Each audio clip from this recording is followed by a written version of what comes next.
सांगोला शहरातील वंदे मातरम चौक या ठिकाणी बॅनरवर फोटो लावण्यास नकार दिल्याच्या कारणावरून भावंडावर प्राणघातक हल्ला केल्याचा प्रकार घडलाय। बॅनरवर फोटो लावण्यास नकार का देतोस म्हणत चिडलेल्या 7 ते 8 जणांनी मिळून काठीने, कोयत्याने, लोखंडी रॉड, पाईपने मारहाण करत 2 सख्या भावंडावर आणि त्यांच्या मित्राला गंभीर जखमी केलं।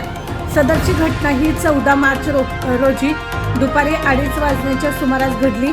याबाबत मनोज मंडले राहणार सोनंद सांगोला यांनी 15 मार्च रोजी रात्री 7 वाजण्याच्या सुमारास या घटनेची नोंद सांगोला पोलीस ठाण्यात दाखल केली।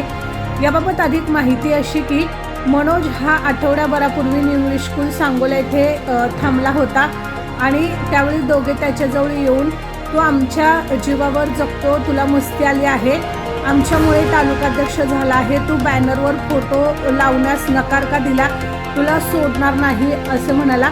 दरम्यान 14 मार्च रोजी दुपारी 2:30 वाजण्याच्या सुमारास मनोज मंडले हा संतोष नाडगे, आदर्श बाबर, श्रावण मंडले, प्रीतम ठाकरे हे सांगोला शहरातील वंदे मातरम चौक या ठिकाणी थांबले होते आणि त्यावेळी आरोपी कारमधून आला। दरम्यान आरोपींनी लोखंडी रॉड, कोयत्याने, काठीने मारहाण केल्याचे त्यांनी फिर्यादीत म्हटले। या प्रकरणी पोलिसांनी आबा चव्हाण, पंकज चव्हाण, बच्चन मंडले, सागर जाधव, सिद्धार्थ जाधव, अजय जाधव, पृथ्वीराज जाधव, मंगेश गुदावले अशांवर सांगोला पोलीस ठाण्यात गुन्हे नोंद केलेत।